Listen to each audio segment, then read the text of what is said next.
आइए आज आपको एक कहानी सुनाता। एक बार एक नेत्रहीन व्यक्ति गया मंदिर ईश्वर के दर्शन प्राप्त करने। अब जब वहां उपस्थित लोगों को यह ज्ञात हुआ कि यह व्यक्ति नेत्रहीन है, तो कुछ लोगों ने उसका उपहास उड़ाना प्रारंभ कर दिया। वो जिसकी स्वयं की दृष्टि ही नहीं, क्या करने आया होगा यहाँ? कदाचित ईश्वर से शिकायत करने आया होगा कि क्यों आपने मुझसे मेरी दृष्टि छीन ली। किंतु इन सभी बातों से उस नेत्रहीन व्यक्ति ने स्वयं को पीड़ित नहीं होने दिया। वो मुस्कुराया और उसने केवल एक बात कही, माना कि मेरे भाग्य ने मुझसे मेरी दृष्टि छीन ली, किंतु मैं अभागा नहीं, क्योंकि मेरा ईश्वर वो मुझे देख सकता है।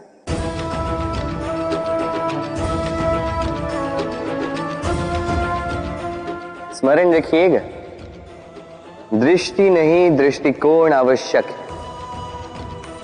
यदि आपका दृष्टिकोण शुभ हो तो अशुभ में भी शुभ स्वयं दिखने लगता है और मन प्रसन्न होकर कहता, राधे राधे। क्रोध एक ऐसी स्थिति जिसमें जीभ मन से अधिक गति से कार्य करती है। लालच वो मनस्थिति जिसमें स्वार्थ करुणा से अधिक गति से कार्य करता है। प्रतिशोध जिसमें व्यक्ति दूसरों से अधिक स्वयं को हानि पहुंचाकर सुख पाता है। और ईर्ष्या जिसमें व्यक्ति स्वयं के अस्तित्व को ही खो बैठता है, कुछ और ही बन जाता है। दूसरी ओर आनंद वो स्थिति जिसमें आत्मा शरीर से अधिक प्रसन्न होती है। और प्रेम वो परम भाव जिसमें हमारा दुख सब में बट जाता है और सबका सुख हम में आ जाता है। तो आपको क्रोध, ईर्ष्या, लालच और प्रतिशोध में रहना है या आनंद में रहकर प्रेम से ये जीवन व्यतीत करना है? निर्णय आपका है, क्योंकि मैं तो अपना निर्णय कब का ले चुका। राधे राधे।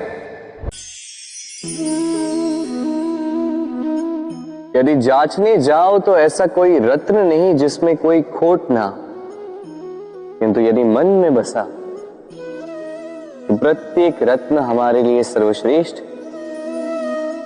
यदि परखने जाओ तो संसार में ऐसा कोई जीव नहीं जो सर्व से अधिक विषैला, किंतु यदि मानो तो ऐसा कोई जीव भी नहीं जो सर्व से अधिक सरल हो, जो केवल अपने पथ पर चलता है, जानकर किसी को हानि नहीं पहुंचाता। उसी प्रकार मनुष्य, यदि मनुष्य को परखने जाओगे तो वो गुणवान नहीं लगेगा, किंतु यदि मानो तो प्रत्येक मनुष्य में कोई न कोई विशेष गुण होता ही है। बस बात आती है आपके दृष्टिकोण की। इसलिए अपने जीवन में मनुष्य को परखने में समय नष्ट ना करें। मनुष्य कोई वस्तु तो नहीं, मनुष्य आत्माधारी जीव है जो कदाचित आपके व्यवहार से बदल भी जाएंगे, पराये भी आपको अपना मानकर गले लग जाए। बस प्रेम भाव को ऊपर है। राधे राधे।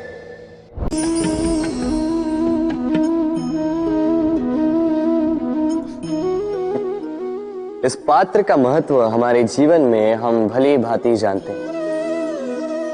गर्मी की ऋतु में ये हमारी प्यास बुझाता है, शीतल जल को जैसे अमृत बनाकर हम तक सौंपता है।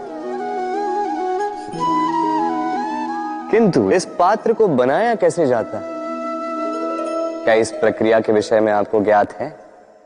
सर्वप्रथम कुम्हार स्वयं के पैरों से माटी को गूंथता है, मथता है, फिर उसके पश्चात उसे एक चाक पर चढ़ाकर उसके पश्चात उसे चाक पर चढ़ाकर घुमाता है, फिर उसके ऊपर बाहर से प्रहार करता है और साथ ही भीतर से सहारा भी देता है ताकि ये मटका टूटे। फिर अपनी ही बनाई रचना को जलती हुई भट्टी में छोड़ देता है तपने के लिए, और उसके पश्चात शीतल जल देने वाला ये पात्र हमें प्राप्त होता है।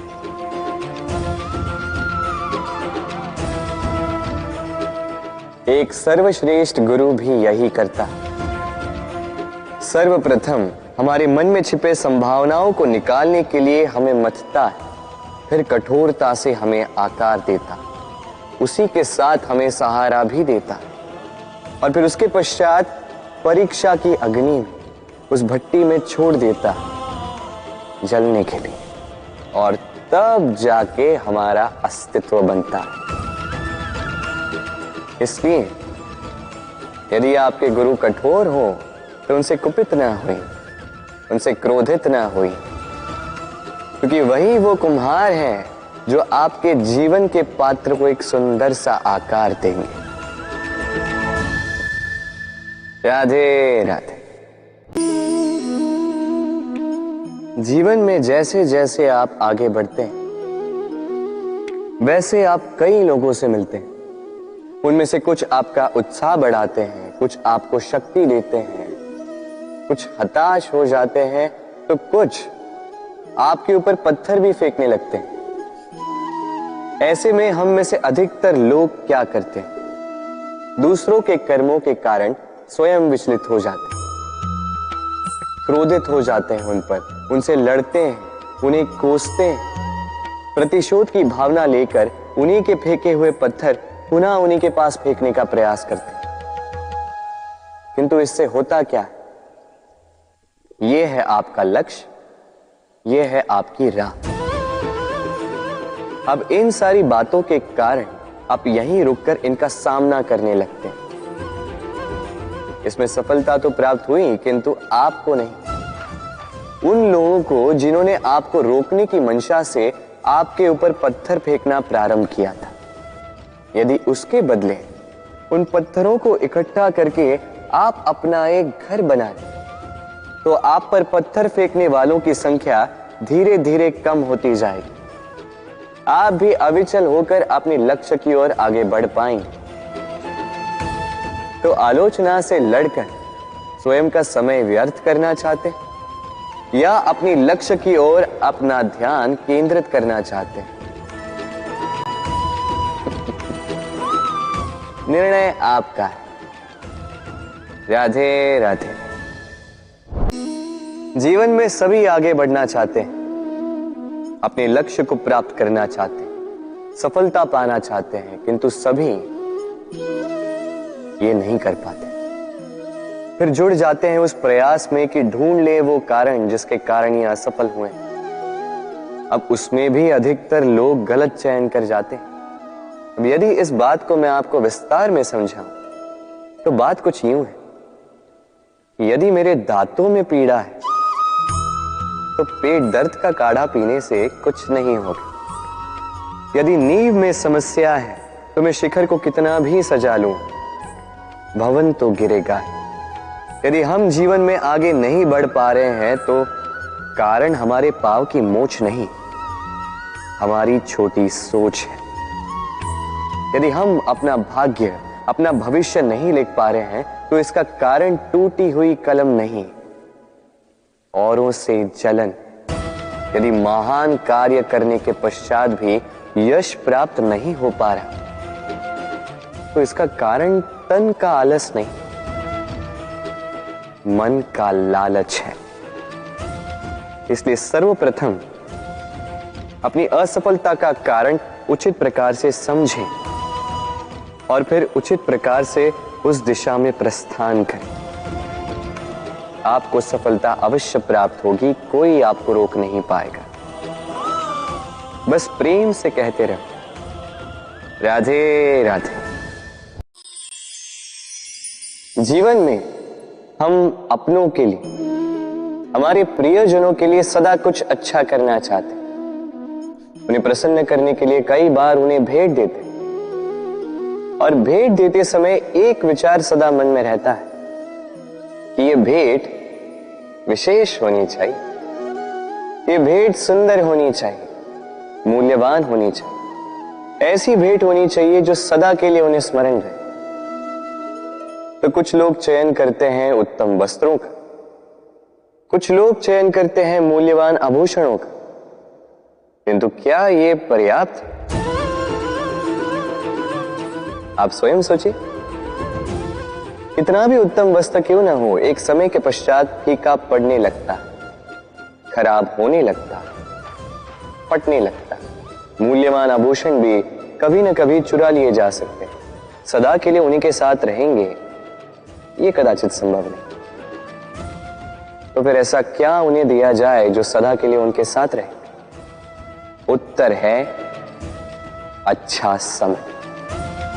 यदि आप किसी को उत्तम भेंट देना चाहते हैं तो उनके साथ उत्तम समय व्यतीत कीजिए, क्योंकि जैसे जैसे समय व्यतीत होता जाएगा ये पुराना नहीं होगा, ये सदा मन में जीवित रहेगा और उन मुस्कुराहट के पलों को ना कोई उनसे छीन पाएगा ना ही चुरा पाएगा। तो आनंद के साथ समय व्यतीत करें और प्रेम से कहें राधे राधे। जीवन में कभी कभी आपने क्या पा लिया उससे भी अधिक महत्वपूर्ण यह है कि आपने क्या त्याग दिया। किंतु किन किन बातों से सावधान रहा जाए, ध्यान से सुनिएगा। जीवन में जब भी आप अपना लक्ष्य चुनो तो भ्रम से सावधान रहिए, क्योंकि वो आपके लक्ष्य को भटका देगा। जब यात्रा करो तो आलस्य से सावधान रहिएगा, क्योंकि वो आपको आपकी यात्रा पूर्ण करने देगा नहीं। जब भी न्याय करो तो मित्रों से सावधान रहिएगा, क्योंकि वो आपकी न्याय करने की शक्ति को दुर्बल बना देता। जब भी सफलता प्राप्त करो घमंड से सावधान रहिएगा, क्योंकि वो आपकी सफलता को अधिक समय के लिए आपके पास टिकने देगा नहीं। और जब भी प्रेम करो स्वयं से सावधान रहिएगा, क्योंकि मैं आपको कभी हम बनने नहीं देगा। राधे